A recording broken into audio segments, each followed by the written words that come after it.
Blindsided. Nothing personal word of the day. It is Tuesday, August 15th, 2023. Has there ever been a word of the day on Nothing Personal? In 867 episodes, this is the most predictable word of the day we've ever had. It is the biggest story right now for me in sports. What happened yesterday when word came out that the dream, the fantasy that we had, the feel-good story of the movie The Blindside, the Academy Award for Sandra Bullock, who recently lost her partner to a devastating disease, ALS, the great story of Michael Oher, the football player, being brought from the dregs of the streets into a home of rich white people, making it to the NFL with this firecracker of a woman by his side and a loving brother and sister, a mixed family of happiness. Except we've heard over the years that Michael Oher was never so happy about The Blindside. We heard that he didn't like all the attention. He wasn't necessarily pleased to be portrayed as a player or as a person who some would argue, does he have special needs?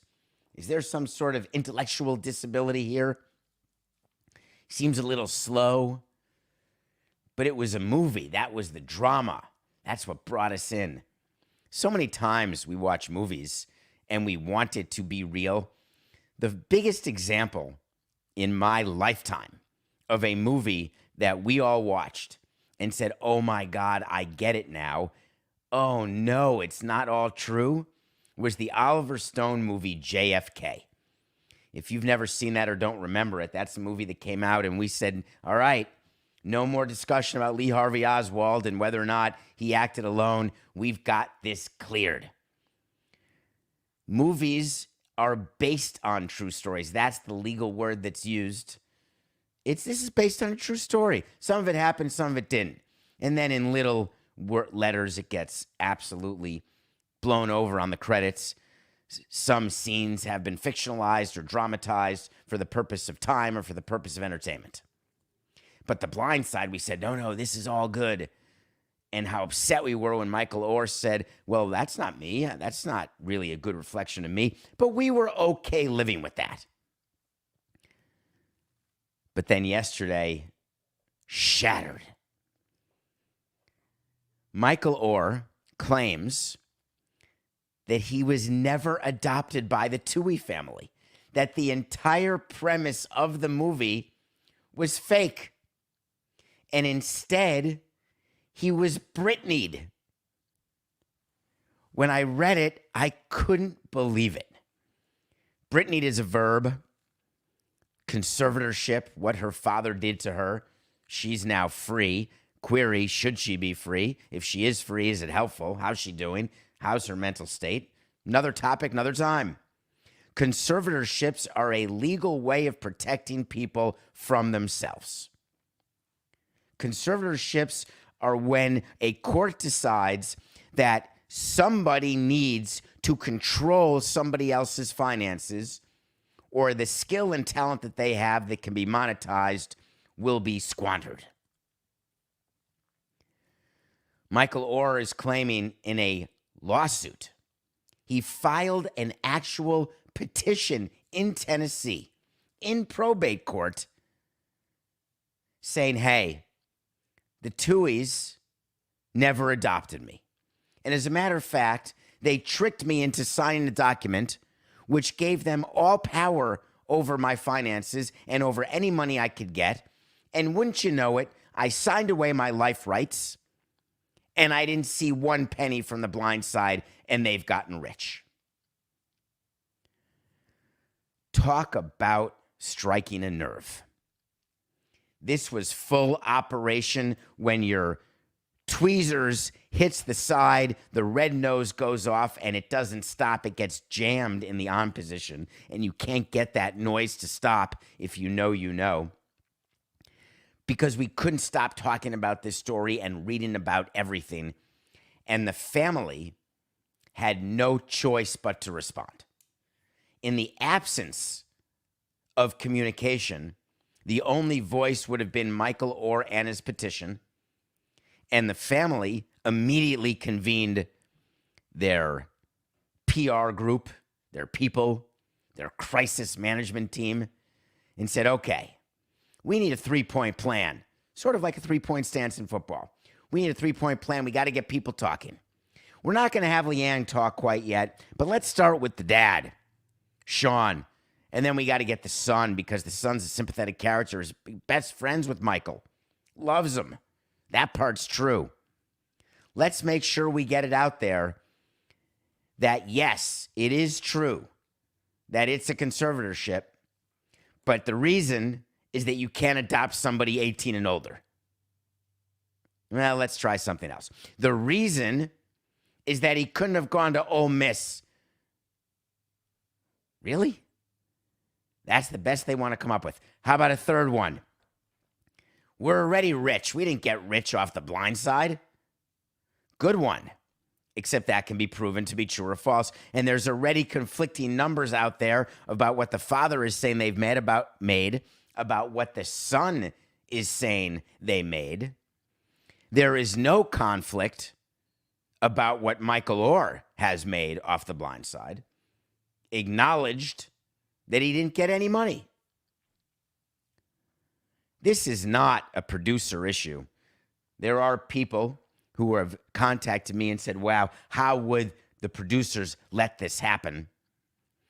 I draw your attention to the Academy Award-winning movie Slumdog Millionaire. Fantastic movie. Why don't you go find the little Indian children in that movie and ask them how much money they made? Fun to bring them in tuxedos to the Oscars. Where years later, let's see whether or not they're in squalor anymore. When movies are made, this is not their job or business to change the situation of their subjects. We believe that it happens because they're frozen on screen in a certain moment, or there's attention given during that season's award march, but then everyone leaves. It doesn't mean that the movie business is a bad business, or they're not morally proper, or they're corrupt. It's just how business works. Think about the Olympics. Think about all the attention of the World Cup. Not too much focus on the stadiums in Doha now, right? So what do you do if you are the Toohey family, and what do you do if you're Oher? People are criticizing Oher, saying he knew this whole time. Oher is saying, I only discovered this in February when I started thinking, why haven't I gotten money for the Blindside? But we've known he's been complaining about the Blindside for years. It just occurred to him now. His PR people had an answer to that. He was focused on his football career. Horse hockey.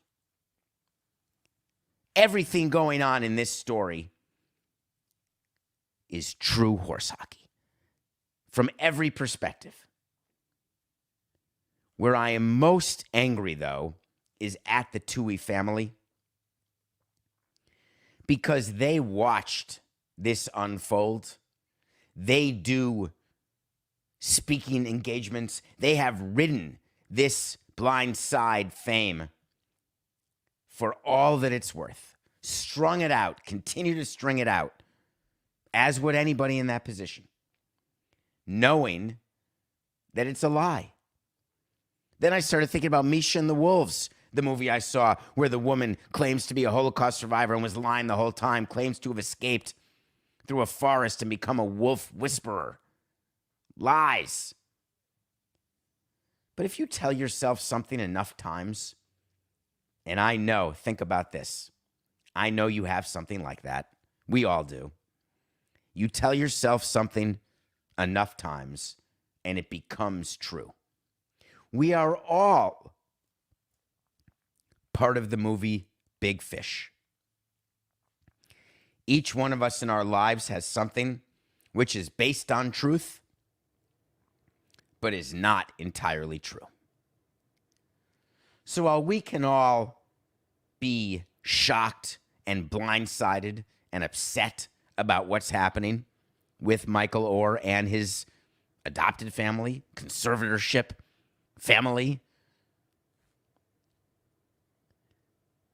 I think the more important take here is recognizing the amount of times that we participate in what we assume to be feel-good stories or victimless crimes. The reason that we do is we want to believe in rainbows and unicorns. We want to believe in happy endings because that's what's presented to us. We see it on screen. It's fake. We see it on social media. It's fake. But we all want to believe that what is out there is better than what's in here.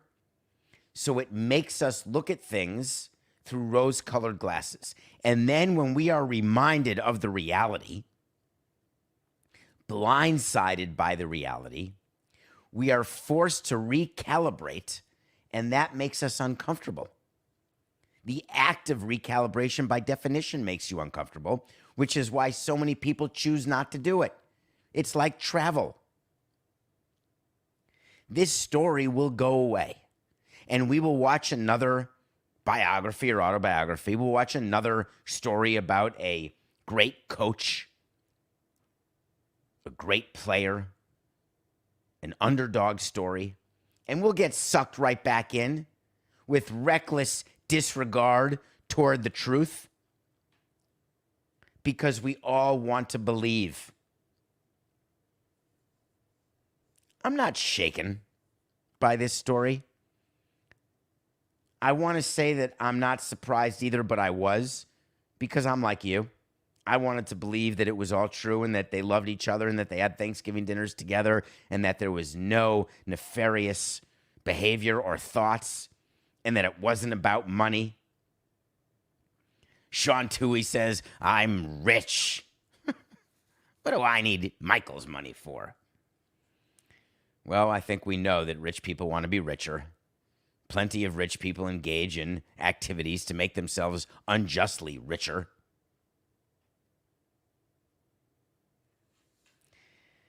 It's going to be interesting to find out what we do now and what becomes of this petition, because this could go all the way to the movie business about profits, about all of the arguments. John Cusack has said, hey, I was in a movie that made a ton of money and I was supposed to get back-end profits. I didn't get a thing. It goes all the way to the strike right now with SAG and with the writers. So I guess it's true that all of these things all come down to just money. Thank God. What show would we have if everyone did stuff based on emotion and if everybody loved everybody? God, that'd be boring. If nobody did anything wrong, what questions would we ever have about anything? Speaking of questions, Coca, let's go early in the show today and let's go to one of your questions right now. You know what I want? I want to talk to Samson. So you want to talk to Samson. Get in my Twitter at David P. Samson. Hit follow, get into the DMs. Go on our new website, davidsamsonpodcast.com. You can buy merch. You can shop for merchandise. It's pretty good stuff. So you want to talk to Samson. Hey, David. Love the show. Thank you. I listen daily. Thank you. If a player is put on the restricted list for any reason, but then later it's found out that he didn't really need to be placed there. For instance, there was a false accusation. In parentheses, this person said, I'm by no means saying Wander Franco has been falsely accused. But this question came about because of Wander Franco. Would the player get their lost money back? Thank you for asking this question. There has been a lot of confusion, and I want to clarify it. There are conflicting reports out there. Is Wander Franco being paid right now? Wander Franco is on the restricted list, not the administrative list. On the restricted list, players do not get paid. Is there an exception that's been made and a side deal that's been made by the union and Major League Baseball regarding Wander Franco? We don't know. No one knows. Some people think he is getting paid. Some people within baseball tell me He's not getting paid. I am not an investigative journalist. I am not here to report news. I'm here to comment on it. I'm not here to make news. I'm here to give you my perspective on existing news. The fact is, my experience tells me that not only is Wander Franco not being paid, but also he's not getting service time. But to answer your question directly, if he is taken off the restricted list, he then starts getting paid. But there can be a negotiation that once off the restricted list, the player would then be paid for the time on the restricted list, because anything could be negotiated with the labor union. Generally, players on the restricted list do not receive back pay once they're off the restricted list. So, an example, the restricted list for paternity leave. These lists that we talked about yesterday and Coke and I talked about after the show. Wander Franco did not go to San Francisco with the team, but the team has to do something with him. Either putting him on the injured list, not going to do that. Concussion protocol, not going to do that. Restricted list, that's done with baseball. That's a possibility. The administrative leave list, that's a possibility. The separate paternity list, that's a possibility. But he's got to be put somewhere. You don't just not play.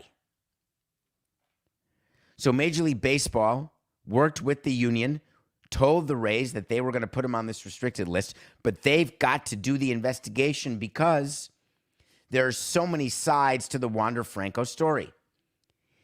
Is the girl 14 or 19? Was there a relationship between Wander Franco and the girl? If she's underage, consent can't be given, so that's a crime. What are the local authorities doing in the Dominican?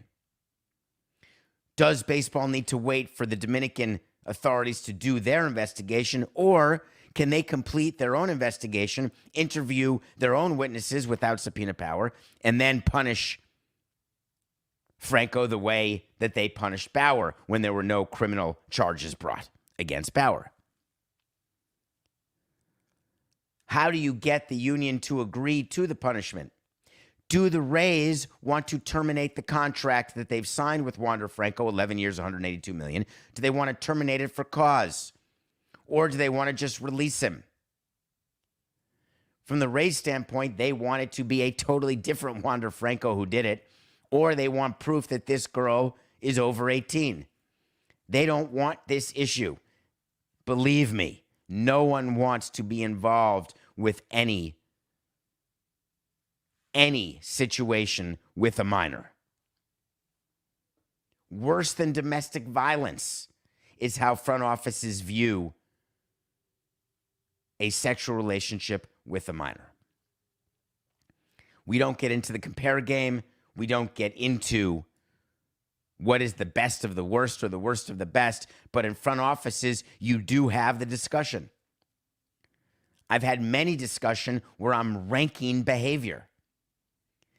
This may sound absurd to you, but the reason why we have discussions ranking behavior is that we are hoping to have consistency with punishment and rule enforcement. A player misses a spring training workout to film a commercial versus missing a regular season game to have a baby. Everything in between. A player has a DUI versus a DUI that involves crashing the car and someone gets hurt versus someone gets killed versus being a drug addict versus being a sex addict versus missing the cutoff man versus not knowing the signs versus being tardy and missing the team plane. We would talk about all of the things, from the worst of the worst, the easy one, charged with a crime and found guilty of murder, to car got stuck in traffic on the way to the ballpark. The reason why you have to go through all these scenarios is you have to plan in advance You have to have the tools ready to deal with any issue that confronts you during the course of a day. And when you run a business or a sports team, you have people in your business. Issues happen every single day. Not all of them are pleasant, and the discussions are always confidential because planning these things is difficult, but required. It's sort of like studying for something, like a test. It's really hard, or training for a race. It's hard to do, but if you're going to be prepared, then you have to do it. This Wander Franco situation, as we told you yesterday, is developing. You will hear drips and drabs because the union has incentive, Wander Franco has incentive, the Rays have incentive, and Major League Baseball. They each have incentive to get information out there. And they each have incentive to get their own agendas out there. Baseball, we don't want distractions, and we will not permit players to act this way. The union, we will not allow for players to be punished without due process. The Rays, we've got a chance to win this season.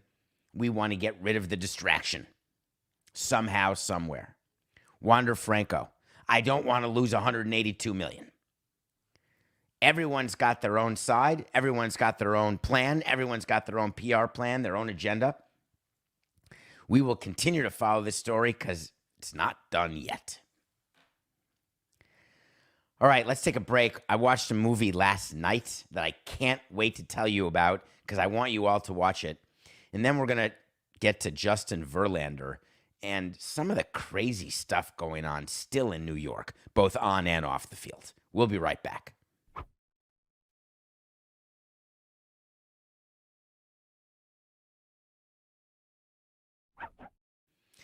Welcome back to Nothing Personal. Matthew Koch and I are with you every day, 8 a.m. Set your clocks to it. Greenwich does. 8 a.m. DavidSamsonPodcast.com. Check out the website. We've got clips. We've got the full shows. We've got merchandise you can buy. Thank you for the orders. Coco, you never told me yesterday. When are we going to release our first new shirt design with our new interesting concept that we think you're all going to buy and love? I wonder if you can guess it. All right, we're going to do a contest here. The first person to get on DavidSamsonPodcast.com and email us with what you think the first specially designed t-shirt will be. If you get it right, you get the shirt for free plus another bonus. No purchase required. But get on DavidSamsonPodcast.com and get to me with what you think, and Coke and I both see this, the first new t-shirt design will be. In the meantime, thank you for supporting our show and for telling your friends about it. Spread the word. New people are coming on board every day. We love that, and we want to keep going. We're coming for you, Dan. The Thief Collector. It's a movie that I just rented on Amazon for $3.99. It's about an art heist. If you don't know the artist de Kooning, don't worry about it. University of Arizona in Tucson had a painting stolen in 1985, bummer, and it got returned 30 years later. Amazing.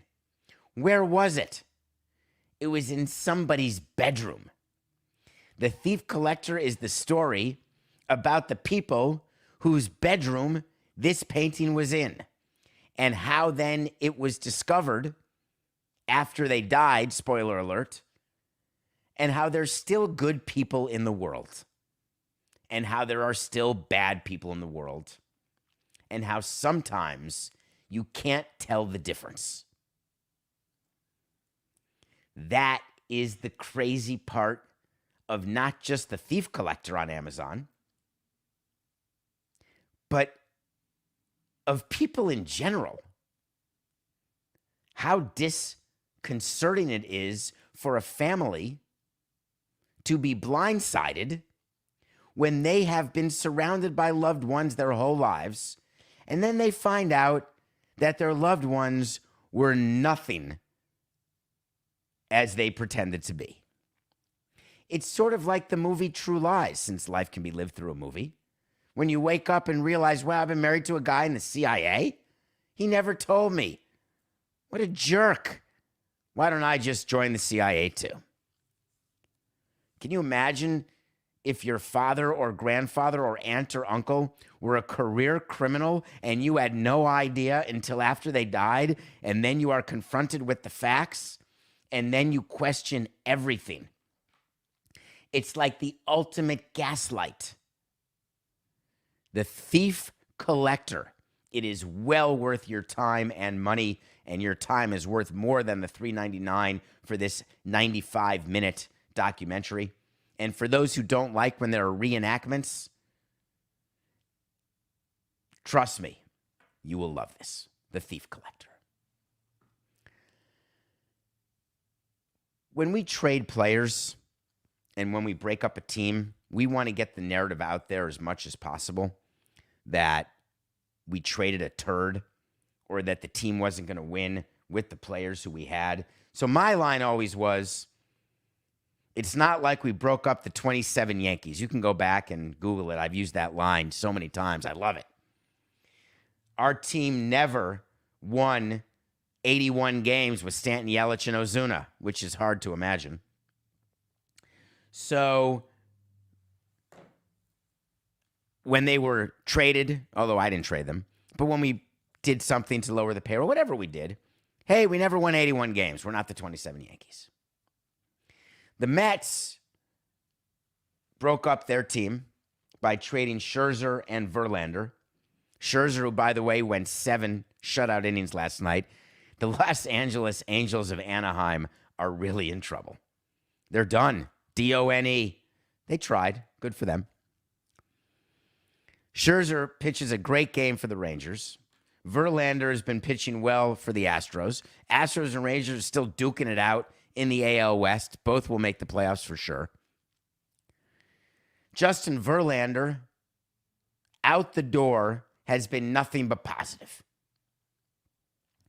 But the Mets need to have the narrative out there that, hey, Scherzer and Verlander didn't like each other.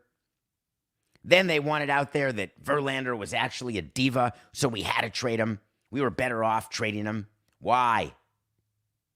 Why are unnamed Mets talking to Mike Puma of the New York Post about Verlander? Saying he was detached from Mets teammates, didn't like the analytics department, said it was worse than the Astros analytics department. Why are you putting that out there if you're the Mets?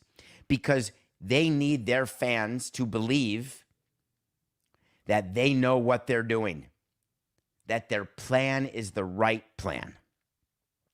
If I'm Justin Verlander or his PR people, I'm letting it go. Don't respond. Or if you're going to respond, make sure you do it like this. And Verlander chose the latter course and nailed it.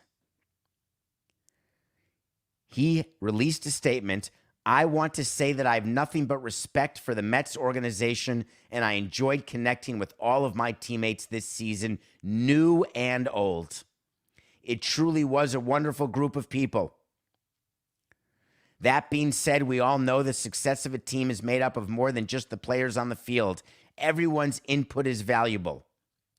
I'm sorry to hear that a staff member took offense to constructive criticism on how we could improve. But I wish nothing but the best to the Mets moving forward. He almost had it nailed. Verlander's statement was on point until he brought up, I'm sorry to hear that a staff member took offense to constructive criticism on how we could improve. There is no reason to impugn your former team and expect no reaction to be forthcoming. Who started what, where, and when? Did Verlander criticize the analytics department on the way out the door and then the Mets had to respond? Did the Mets respond to the trade by making you all believe that they did not need Verlander or want him and him being a pain in the ass? Everyone within baseball knows that Scherzer and Verlander don't get along. That wouldn't stop me from signing one of them. There is no doubt that the Verlander signing was a knee-jerk reaction to losing DeGrom to Texas, and they immediately signed Verlander to the $43 million a year deal. There is no way that Verlander was going to get more than Scherzer. Scherzer wouldn't allow it. There's no way that Verlander was going to start opening day. Scherzer wouldn't allow it. And there's no way that Verlander would take less than Scherzer. So that's how they agreed. You think it's like a coincidence? Wow, we view Verlander and Scherzer the exact same. We're going to pay them both $43 million. Give me a break. It was all done purposefully. And it didn't work. It's not the end of the world. But the back and forth, I always wanted to stop those back and forths. I wanted to get the last word, but then I wanted it to be over, which, of course, is what having the last word means. The Mets and Steve Cohen are spending money on their infrastructure, on their farm system, on their major league roster. You can't just grow by hiring free agents. And that goes for your baseball team, and it goes for your analytics department. It doesn't just happen overnight where you bring in the best of the best, and all of a sudden you've got an analytics department that's as good as best in class, which has always been the Astros, cheating or not. Will the Mets analytics department exceed and be better than the Astros one day? I actually do believe that. Stephen Cohen understands the importance of it, buys into it, and has the resources to build it. But it just doesn't happen with the snap of a finger, even in 3 years of snapping fingers. But there is no upside at all to the back and forth with your player or ex-player. So my suggestion to Steve and to other officials or players within the Mets, go full Idina Menzel. Let it go. My advice to Justin Verlander, be present and get yourself another ring. Let it go. In order for Houston to get a ring this year and defend their title, they're going to have to get past the Braves, and the Braves look to be unstoppable. Granted, we are in the middle of August. In 2 months, we will be in the middle of October. That's really the dumbest thing ever. Cut that out of the show. It's ridiculous. 2 months from August 15th is October 15th. Well, that's some value added from Nothing Personal. 2/7/69. 2 months from today, the LCS will begin. And we will begin to learn whether the Astros will be able to defend their title or whether the Braves will continue their regular season dominance, carry that into and through October. But it was pretty clear from last night's game, the Atlanta Braves are better than the New York Yankees. And in one game, you can't really, anything can happen. So am I saying that the Royals are better than the Mariners? Or that the Oakland A's are better than the team they beat when they win 30 games? No. But you look at that Braves lineup, even with Ozzie Albies hurt, now on the injured list. To those of you who heard my segment about the 4 players on the Braves playing 162 games and telling you it wasn't going to happen, I am not responsible for Ozzie's injury. But it does seem coincidental. But when you've got Nicky Lopez stepping in, setting records, you've got a victory for the Braves. We are 111-111. Before I give you my pick of the day, a special shout out to a father and son listening to this show. Reagan Cunningham, please tell your father happy birthday, and I appreciate your loyalty. I love when families listen to this show together and they tell me that it's 45 minutes a day that they get to connect with their family. That makes me smile. I don't believe that I have ever gone back to back with picks, Coca. There's no way that you're going to go through 800 days, 800 shows. But we're going the Braves over the Yankees again. Luis Severino's pitching for the Yankees tonight, and I would simply like to tell you that Luis Severino has zero chance against the Braves lineup.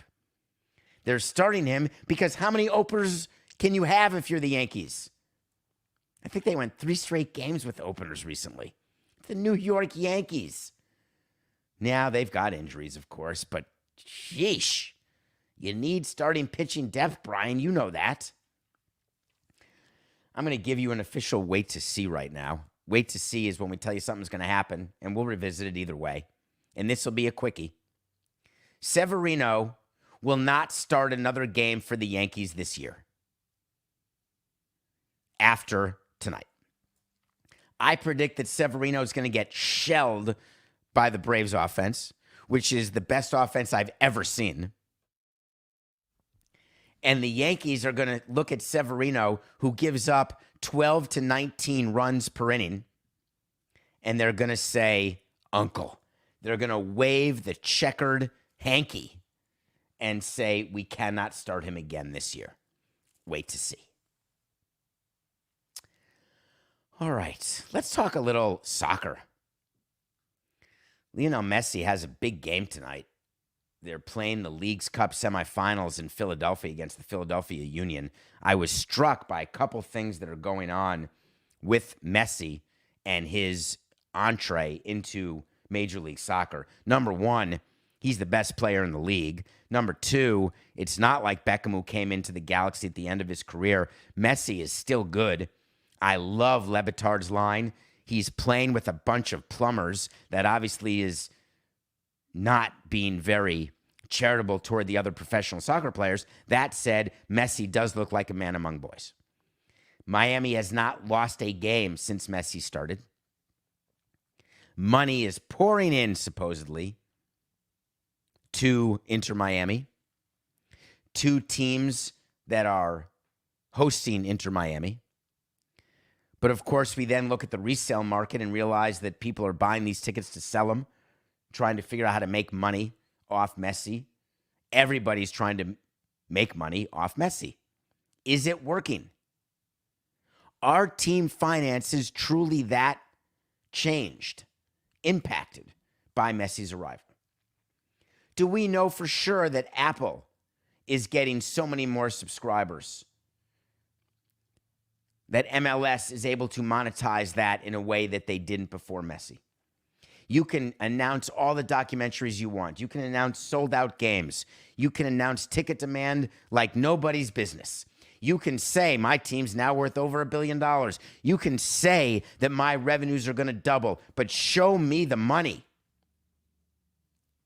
Having been the author of so many snippets of perception for people to believe that things were going well with the team or not going well, whatever we needed to further our narrative of the moment.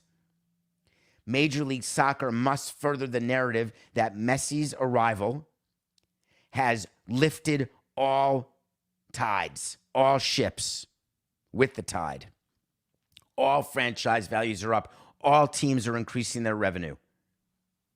Miami leading the way, helping to encourage other teams to cut these types of deals, to spend this type of money.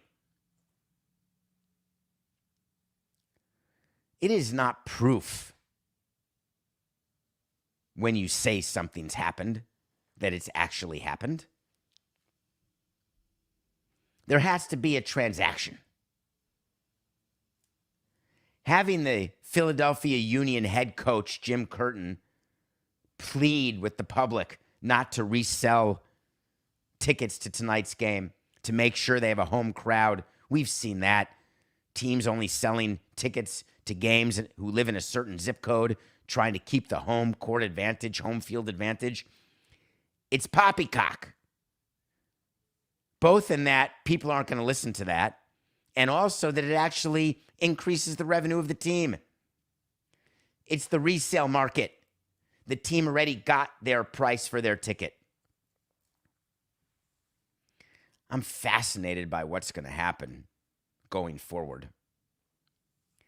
We can say that Messi has sparked increases in the league pass, that merchandise is out of control.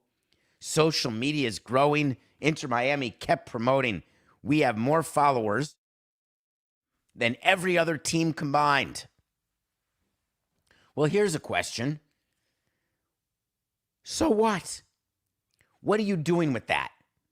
Are you getting paid to post on the Inter Miami site? Are you getting increased sponsorship deals that we're not aware of because you've got more social media followers? Are any of those extra social media followers even in the United States? At this point, as Rob Lowe and James Belushi would say, we do not know.